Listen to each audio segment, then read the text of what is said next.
Love idioms. Love to death. Feel extremely strong affection for someone.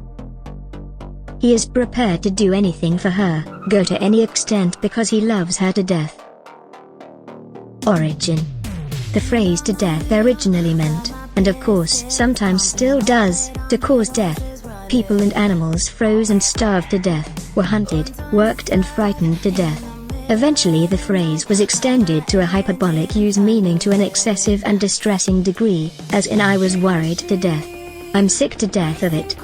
At some point, somebody thought it amusing and mildly paradoxical to extend this figurative use to something delightful, which gets you love someone to death. Joined at the hip. Two people who are inseparable. Sally and I are very much in love, but we are not joined at the hip. Origin. This expression originated in the USA during the 1960s and is derived from the condition of conjoined twins. Many assume that the term refers to Bunker brothers, who were an internationally celebrated pair of conjoined twins, and being from Siam, as Thailand was then called, were the source of the expression Siamese twins. However, this assumption is unlikely as they were joined at the sternum, not at the hips. This expression most likely makes a general reference to conjoined twins. Kiss and make up. To become friendly again after an argument. 1. After having a heated argument the previous night, the young couple kissed and made up. Origin. This phrase originated in the beginning of the 20th century, and replaced another phrase kiss and be friends which was in use since the 15th century. Labor of love. Work done for pleasure or for the benefit of someone you love. The famous painter gifted his most beautiful painting to his wife, saying that it was a labor of love and was not for sale. Origin. This phrase originated in the Bible and first appears in the King James Version, also known as the Authorized Version, which is the English translation of the Bible, written from 1604 to 1611. All is fair in love and war. In love and war, people are not bound by rules of fair play. He sent my partying photos to my mom, so I posted his on Facebook.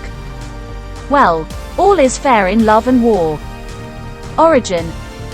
This phrase, in its current form, was first found in the novel, Frank Fairlegh, by Frank E. Smedley in 1850.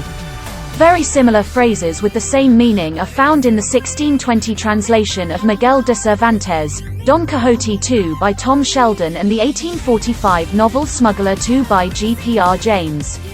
Even prior to that, love has been equated to lawlessness and trickery since 1578 to 1579. Beauty is in the eye of the beholder. Different people have different ideas and views about what is beautiful. Well, she's an ordinary-looking girl, but if she finds her attractive, good for him. Beauty is in the eye of the beholder. Origin. The meaning that this phrase conveys has been used since the 3rd century BC in Greek. Thereafter, it has been used in various other forms. In the current form, it was first used in 1878 by Margaret Wolfe Hungerford in her book, Molly Bawn.